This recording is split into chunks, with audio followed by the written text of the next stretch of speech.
अब डिस्कस करते हैं क्वेश्चन नंबर 11। क्वेश्चन नंबर 11 क्या कह रहा है? Tektronix Limited, an existing company, is considering a new project for manufacture of pocket video games involving a capital expenditure of 600 lakh and working capital of 150 lakh। एक चीज clear हो गया कि जो कैश आउटफ्लो कह रहा है वो कितना आप लगा रहे हो, 600 लाख रुपए, और वर्किंग कैपिटल कितना, 150 lakh rupees. The capacity of the plant is for annual production 12 lakh, यानी कि साल भर में कितना प्रोडक्शन करेगा, 12 लाख यूनिट्स, और 6 साल तक उस प्लांट की वर्किंग लाइफ है। कितने साल तक? 6 साल तक। ठीक, ओके। अब यहां पे देखो कह रहा है फर्स्ट ईयर में कितना यूटिलाइजेशन हो रहा है, 33.33%। तो 12 लाख का 33.33% यानी कि 4 लाख तक यूटिलाइज हो रहा है ना, यानी कि फर्स्ट ईयर में 4 लाख यूनिट बन रही है। सेकेंड ईयर में कितनी यूनिट बन रही है, 66.66%, 8 लाख। थर्ड ईयर में कितनी, 10,80,000 यूनिट, और बाकी 4 ईयर से लेकर 6 ईयर तक पूरा 12 lakh. The average price of the product is 200 netting, contribution 40%, contribution of 40%, तो वेरिएबल कॉस्ट कितना परसेंट हो गया, 60। Annual fix cost excluding depreciation are estimated to 480 lakhs per annum from the third year onward. For the first and second year it would be 240 lakhs and 360 lakhs। ठीक, okay. फिर उसके बाद क्या कह रहा है, फर्स्ट ईयर में fix cost second year third year का दे दिया है, ठीक है।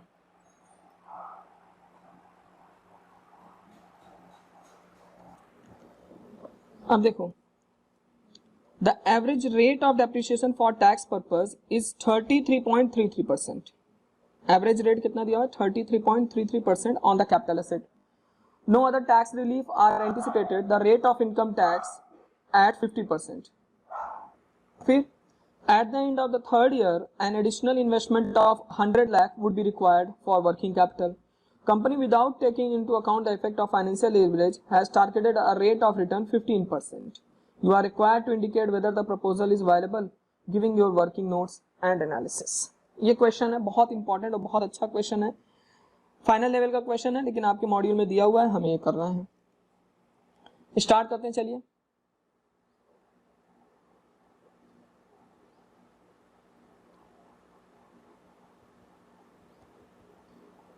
आइए, सबसे पहले step number 1, calculation of present value of cash outflow।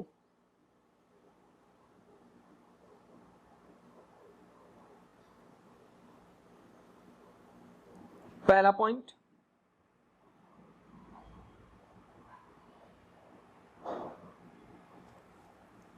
Cost of plant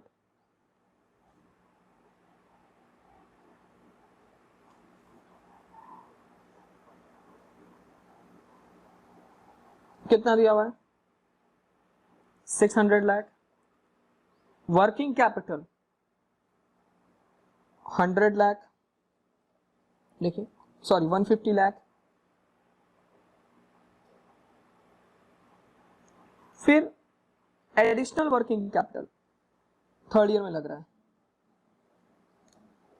100 lakh का।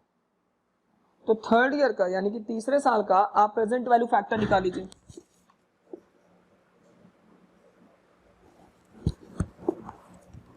15% कह रहा है ना प्रेजेंट वैल्यू फैक्टर, तो 1 divide by 1.15 equal to divide by 1.15 equal to divide by 1.15 0.657, तो 65.7। ठीक है, और कुछ नहीं, टोटल कर लीजिए इसको, ये आ जाएगा 0.75118। ये आ गया आपका present value of cash outflow. अब स्टेप नंबर सेकंड पे आते हैं।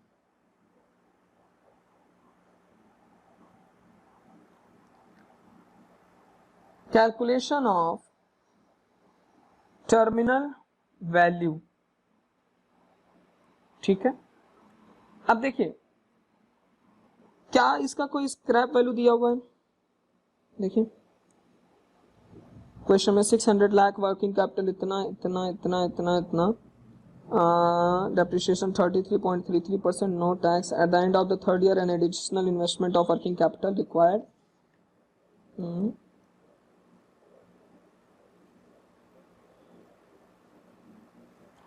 सॉल्वेज वैल्यू देखिए, हाँ लास्ट में देखिए, पेज पलटिए, थोड़ा सा आगे बढ़ेंगे, नेक्स्ट पेज पे आएंगे तो लास्ट में कह रहा है terminal value for the fixed assets may be taken at 10% and for the current assets at 100%। तो लिख लीजिए salvage value of fixed assets 10%, तो 600 का 10% ले लीजिए, कितना आ गया 60। करंट एसेट्स यानी कि वर्किंग कैपिटल का 100% ले लीजिए, तो वर्किंग कैपिटल यहां पे कितनी लगी भाई, वर्किंग कैपिटल 2 है, एक 150 लाख की स्टार्टिंग में और फिर उसके बाद 100 लाख की, टोटल कितना हो गया 250। अभी जो सॉल्वेज वैल्यू है 60, आप देखिए इस क्वेश्चन में कुछ और भी कह रहा होगा,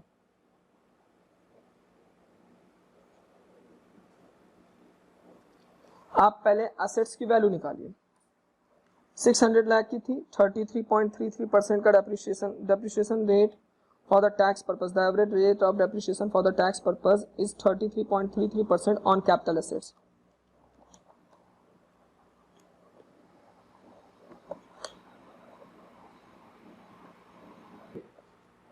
ध्यान सुनो, ये जो आपकी फिक्स्ड एसेट्स की सॉल्वेज वैल्यू है वो कितना है 10% यानी 60, और एज पर बुक आप चेक करें, एज पर बुक तो आपकी एसेट्स थी 600 की, 600 का 33% चार्ज करेंगे डेप्रिसिएशन, तो अप्रॉक्स 200 आएगा, 200 माइनस करेंगे तो आएगा 400, फिर 400 का 33% डेप्रिसिएशन लेंगे, तो ऐसे करते करते 6 साल पे जो वैल्यू बच रही वो बच रही 53, और आपकी बुक के अकॉर्डिंग कितनी हो रही है 60, तो आपको बेनिफिट कितने का हो रहा है 7।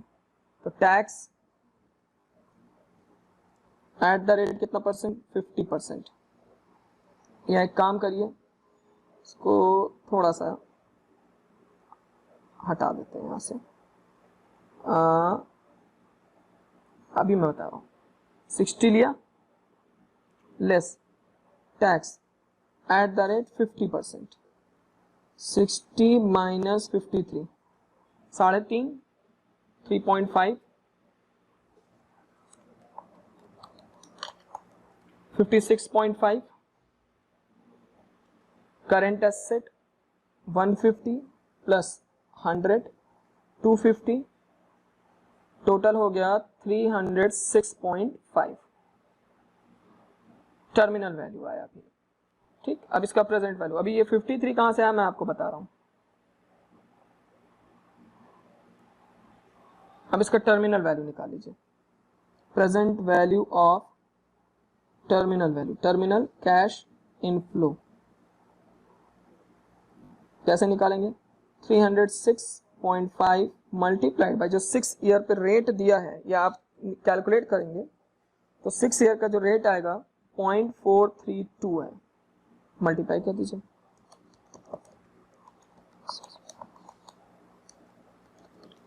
यह आया 132.40 या 41 ले लीजिए। अब आते हैं स्टेप नंबर 3 पर।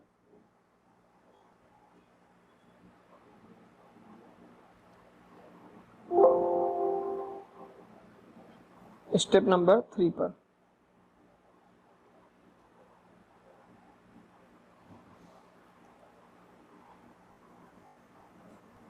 क्या कहता है भाई step number 3,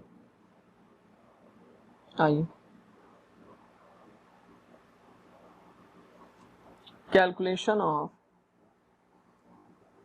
present value of cash inflow. बहुत आसान है। सबसे पहले लिखिए year, first, second, third, fourth, fifth, six. फिर यहां लिखिए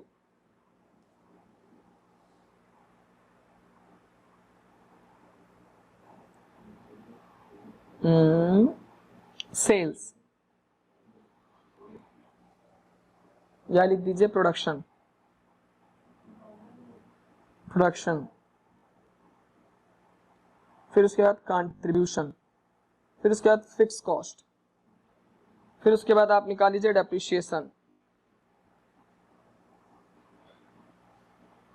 फिर आपका आ जाएगा प्रॉफिट बिफोर टैक्स, फिर उसमें से माइनस कर देंगे टैक्स, तो प्रॉफिट आफ्टर टैक्स और प्लस उसमें डेप्रिसिएशन ऐड कर दीजिएगा, फिर प्रेजेंट वैल्यू फैक्टर, फिर आपका आ जाएगा प्रेजेंट वैल्यू। थोड़ी सी जगह कम है,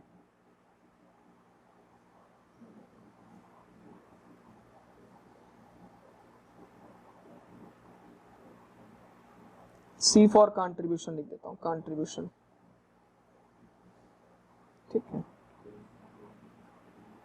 F C fix cost, depreciation. पहले यहां तक हम सॉल्व कर लें, फिर आगे की वैल्यू को बात करेंगे। प्रोडक्शन देखिए, तो कह रहा है कि फर्स्ट ईयर में जो आपका प्रोडक्शन वो 33.33%, तो 600 का 33.33% ले लीजिए, तो 200। और आप कितने लाख में कितने रुपए में बेच रहे थे? Average price per unit of the product is expected to be 200 multiplied by 200, तो 400 lakhs पहला काम, ठीक। फिर दूसरे में 400 मल्टीप्लाइड बाई 200, 800। सर ये 400 lakhs कैसे? अरे बेटा 12 लाख यूनिट बनाता है, तो 12 लाख यूनिट का पहले साल में 33.33% बना रहा है ना, तो 12 लाख का 33.33% लोगे तो 4 लाख आएगा। 12 lakh, the plant annual production 12 lakh unit और 33.33%, यानी कि 12 लाख का 33.33% ले लेंगे तो 4 लाख आया, और 4 लाख को मल्टीप्लाई कर देंगे 200 से, तो 800 लाख आया। सेकेंड ईयर में आ जाइए, तो 12 लाख का 66.66% ले लीजिए, 9 लाख, 18,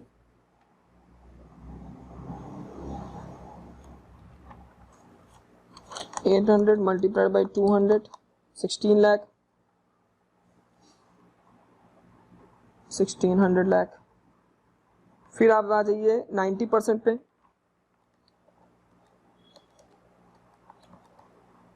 2160 लाख।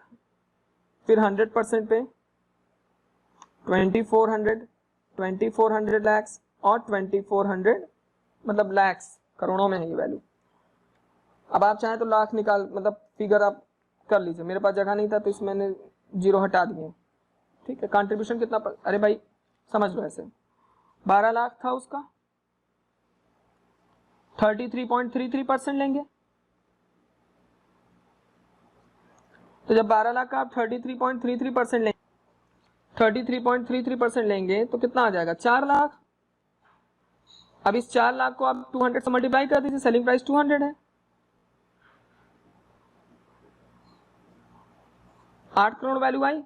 बस हमने उसको जीरो कम कर दिया वहां पे, ये 5 जीरो हमने हटा दिए, सबके साथ यही किया। अब कंट्रीब्यूशन 40% है, तो 320, 1600 सेल्स का कंट्रीब्यूशन 40%, 640, 640, 864, 960, 960, 960। फिक्स कॉस्ट कह रहा है क्वेश्चन में, annual fix cost excluding depreciation are estimated to be 480 per annum from the third year. For the first 240, second 360, 480। कब से? थर्ड ईयर से।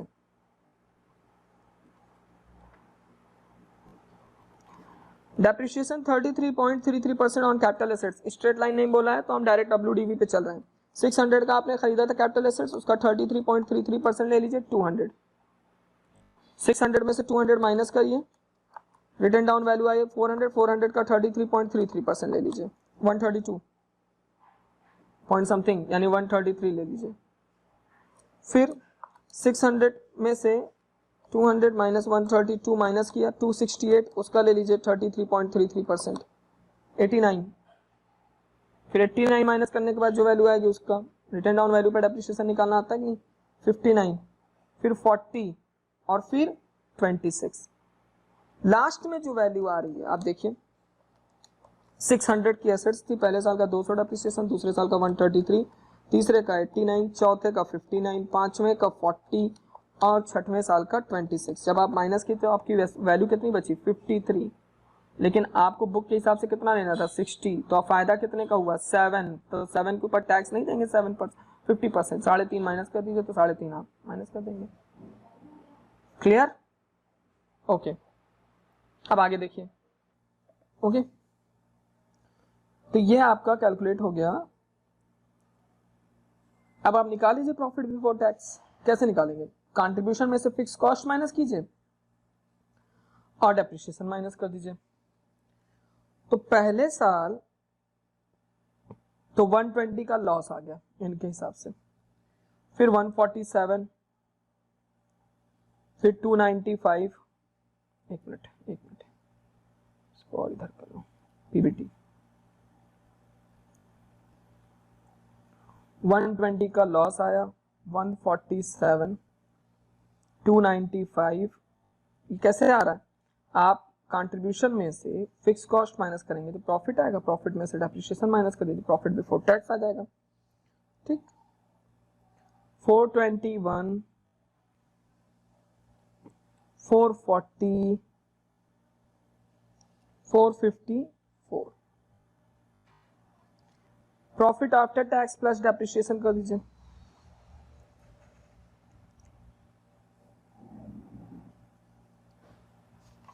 प्रॉफिट आफ्टर टैक्स और प्लस डेप्रिसिएशन कैसे आएगा भाई,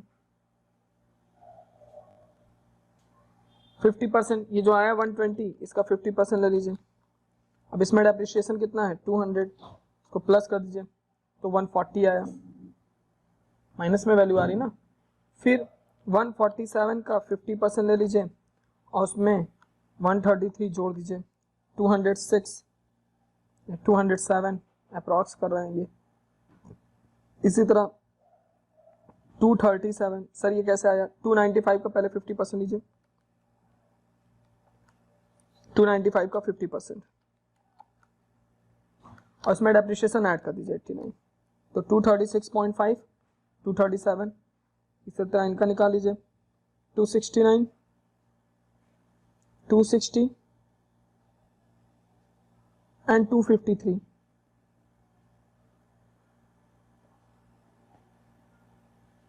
present value factor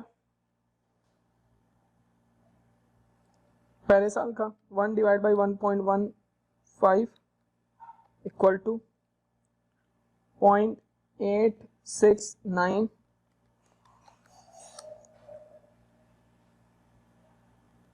756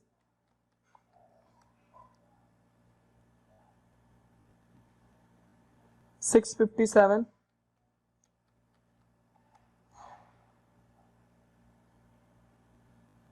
571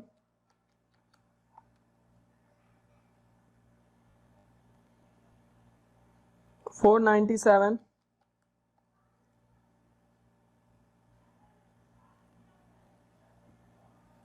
432।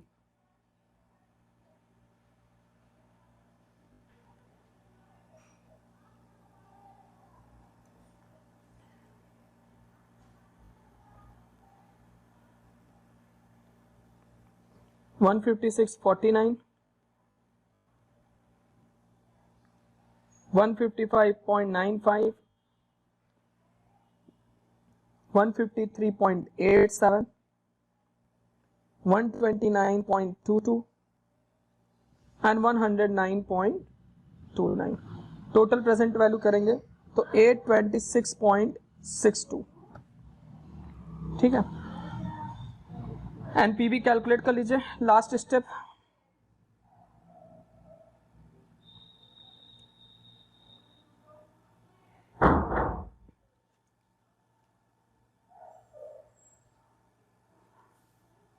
Calculation of NPV,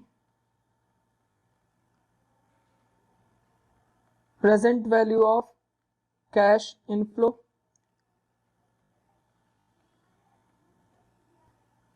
present value of terminal cash inflow आप निकाल चुके थे।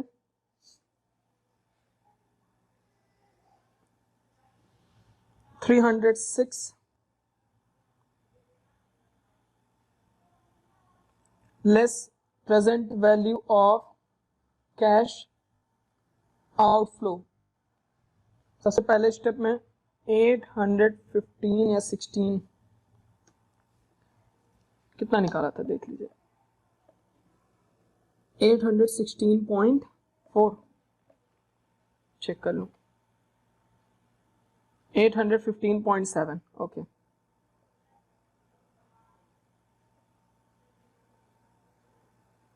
$815.7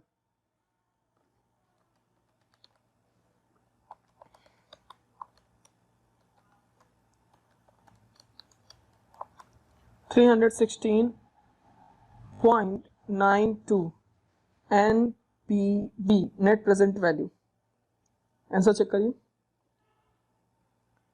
हाँ,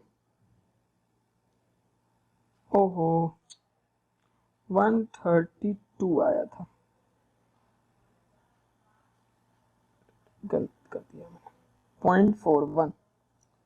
826.62 प्लस 132.41 माइनस 815.7, 143.33।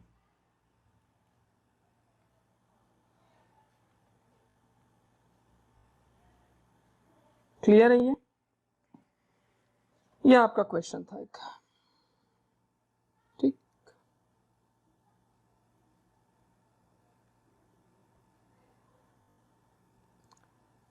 अब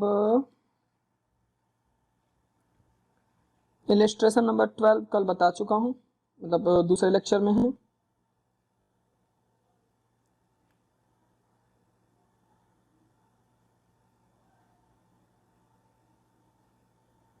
अब इलस्ट्रेशन नंबर 13 पे आते हैं।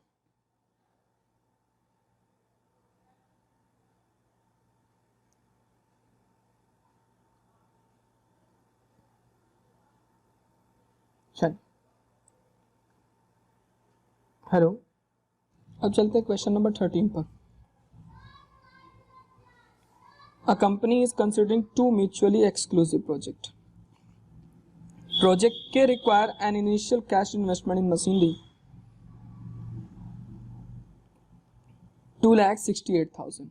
It is anticipated that machinery will have a useful life of 10 years, the end of which its salvage value will raise 20,500, यानी कि ये आ गया आपका T terminal value.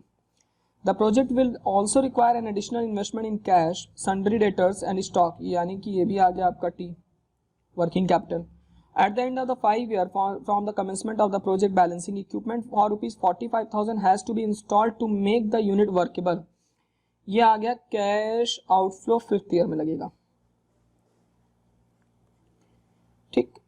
The cost of additional machinery will be written off to depreciation over the balance life of the project. The project is expected to yield a net cash flow before depreciation 1 lakh annually. फिर इसके बाद project R, which is alternative one under consideration.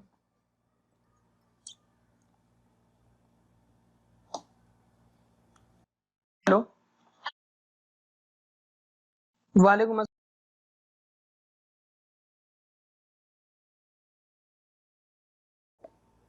Hello, हाँ। अब project are के बारे में कह रहा है। प्रोजेक्ट आर, दो प्रोजेक्ट है, ठीक है, एक तो के है और दूसरा कौन सा है are. which is alternate one under consideration require an investment of rupees 3 lakh in machinery and as in project investment in current assets 40,000. ये हो गया T. Residual salvage value of the machine at the end of the 10th year, ये हो गया T. The annual cash inflow before depreciation from the project is work at 80,000 per annum for the first year and 1,80,000 per annum for the next 5 years. ठीक. Depreciation is written off by the company on the sum of year digit method. If the life of the asset is 10 years, then it is ratio 10, 9, 8, so on. अभी मैं बताऊंगा कैसे निकालते हैं. Income tax rate is 50. A minimum rate of return has been calculated at 16%. The present value of 1 rupees at an interest of 16% यानी present value factor ये दिया हुआ 16% है. आपको निकालने की जरूरत नहीं है पूरा 10 ईयर का. Which project is better assuming no capital gain tax? Calculate the net present value of each project. ठीक है, आइए क्वेश्चन करते हैं फिर.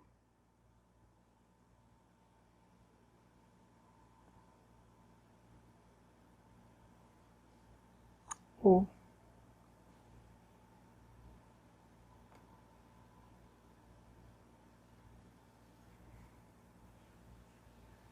चलिए, सबसे पहले step number 1,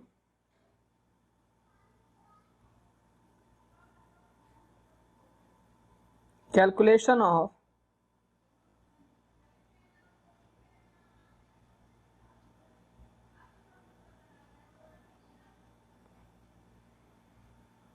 present value of cash outflow.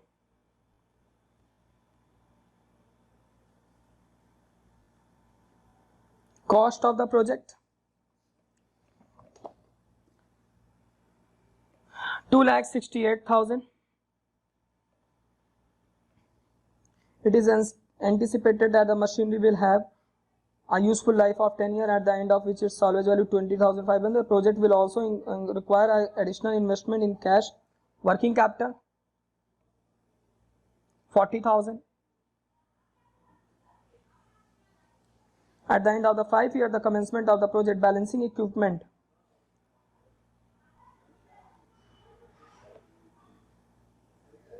45,000 का आप इक्विपमेंट ले रहे हो. कौन से साल में? 5th ईयर में. और 5th ईयर का प्रेजेंट वैल्यू फैक्टर आप देख लो 0.48.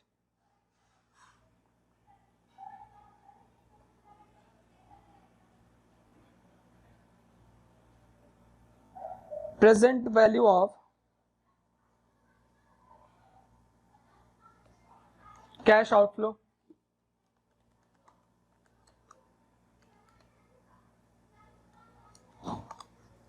3,29,600.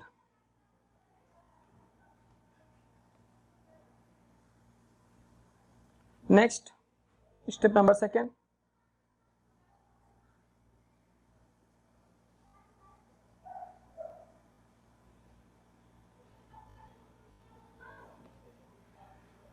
Terminal value.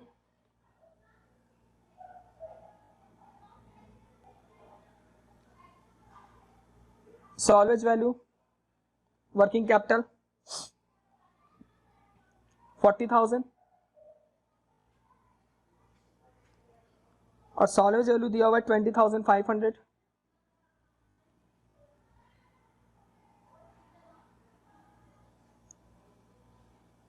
.23 0.23 क्यों लिया? क्योंकि लास्ट ईयर में ही तो रिकवर होगा ना 10th ईयर पे. ठीक,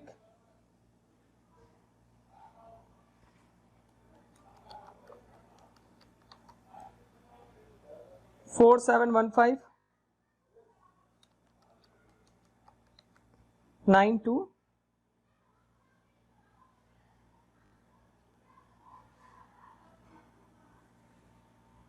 ये हो गया. Terminal cash inflow. Step number 3, बेटा जैसे मैं कैलकुलेट कर रहा हूँ ना, ऐसे सेम आप प्रोजेक्ट उसका आर का करिएगा। मैं प्रोजेक्ट के का एक का निकाल दे रहा हूँ, ठीक है।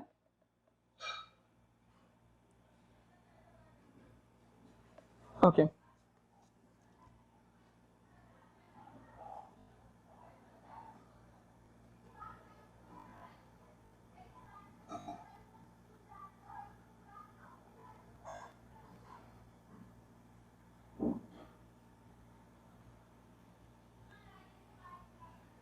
ईयर 1 2 3 4 5 6 7 8 9 10।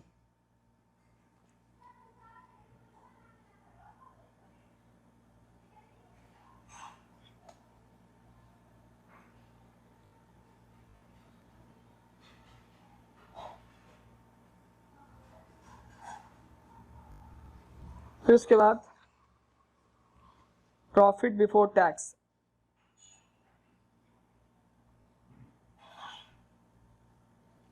क्वेश्चन में दिया हुआ है कि 1,00,000 रुपए एनुअली।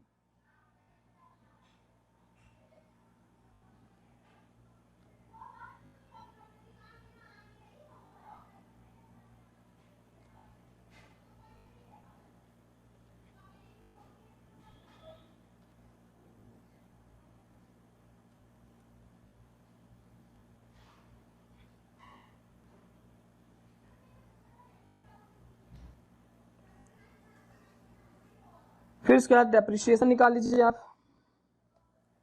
यहाँ पे हम डेप्रिसिएशन अलग से इसलिए यहाँ पे साथ में कॉलम में निकाल रहे हैं, क्योंकि यहाँ पे थोड़ा सा इसने कह दिया ना कि अलग से मेथड रखना है। तो सबसे पहले तो आप मशीनरी की कॉस्ट, तो कॉस्ट है 2,68,000 minus scrap value 20,500 divide by कितने साल का दिया हुआ टोटल 10। अब यहाँ से जोड़ डाली 10 plus 9 plus 8 plus 7 plus 6 plus 5 plus 4 plus 3 plus 2 plus 1, तो टोटल कितना हो गया 55 मल्टीप्लाइड बाई, तो 2,68,000 minus 2,68,000 minus 20,500 divide by 55 multiplied by 10, यानी पहले साल से उल्टा निकालते हैं यहाँ पे 45,000, तो 4,500 multiplied by 9 40,500 45,500 multiplied by 8 30। Sir ये 4500 कहाँ से बेटा, ये डिवाइड करोगे ना इस वैल्यू को तो 4500 आएगा। फिर उसको मल्टीप्लाई करते जाइए आप उल्टा, यानी कि पहले साल तो पूरा का पूरा डेप्रिसिएशन, फिर डेप्रिसिएशन धीरे धीरे कम होता जाएगा ना। 36,000 31,500 27,000 22,500 18,000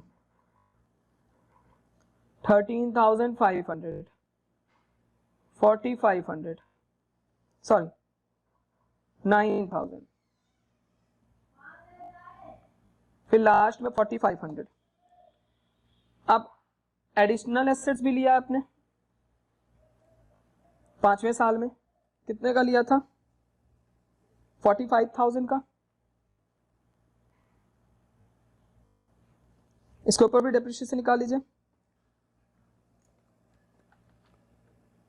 5 4 3 2 1 15 मल्टीप्लाइड बाई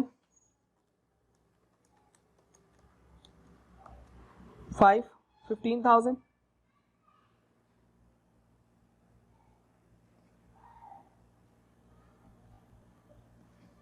12,000 9,000 6,000 3,000। अब आ जाएगा profit before tax exact. Profit after tax नहीं, बिफोर टैक्स। यहां पे लिख दो cash profit, cash profit before tax, ठीक। 55,000 59,500, 64, 68,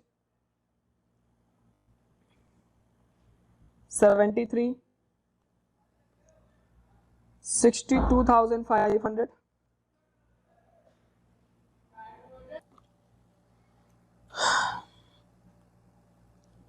70,000,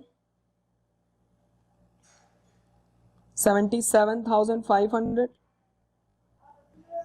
85,000 और 92,500। फिर टैक्स माइनस कर दीजिए तो प्रॉफिट आफ्टर टैक्स और प्लस डेप्रिसिएशन 50% इसमें माइनस होगा क्योंकि टैक्स कितना परसेंट है 50%, तो इसका 50% उसमें डेप्रिसिएशन जोड़ दीजिए तो वैल्यू आएगी 72,500।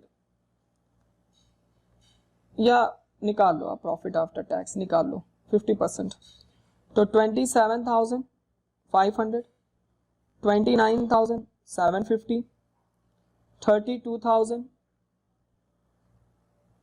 34,250, 36,500, 31,250, 35,000, 38,750, 42,500, 46,250। अब इसमें डेप्रिसिएशन ऐड कर दीजिए 53,750, 57,500, 61,250, 65, 68,750, 63,500, 65,750, 68,000, 70,250 और 72,500। ये कैश फ्लो आफ्टर टैक्स आ गया। अब प्रेजेंट वैल्यू फैक्टर जो भी दिया है 0.86, 0.74, 0.64, 0.55, 0.48, 0.41, 0.35, 0.30, 0.26, 0.23 मल्टीप्लाई करेंगे इन दोनों को, एक वैल्यू निकल के आएगी, वो वैल्यू लिखते चले जाइएगा यहाँ पे और फिर टोटल कर लीजिए तो 3,21,123 आ गया। ठीक, अब आप कैलकुलेट करिए calculation of NPV. Present value of cash inflow 3,21,123 रुपए। Present value of terminal cash inflow 13,915 less present value of cash outflow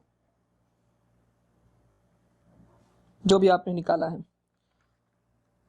3,29,600। NPV कितना आएगा भाई आपका, एनपीवी पॉजिटिव में आएगा 5438। ये आ गया एनपीवी। किसका आ गया, प्रोजेक्ट पहले वाले प्रोजेक्ट का। प्रोजेक्ट कौन सा था, प्रोजेक्ट के। प्रोजेक्ट आर का आप निकालिएगा, क्लियर। अब प्रोजेक्ट आर के बारे में क्या कह रहा है, ठीक है प्रोजेक्ट आर का आप निकालिएगा। अगर कोई दिक्कत होती है तो मेरे से पूछ लीजिएगा, ये मैंने आपको क्वेश्चन सॉल्व करा दिया, क्लियर। अब एक चीज आपको मैं बता दूं, ये मेरा लास्ट चैप्टर है फाइनेंशियल मैनेजमेंट में, ग्रुप 2 की मैं बात कर रहा हूं, ग्रुप 2 एफएम का लास्ट चैप्टर है ये, ठीक है। उसके बाद हम आएंगे सीधा कंपनी अकाउंट और जीएसटी पे, ठीक। चलिए, थैंक यू क्लास।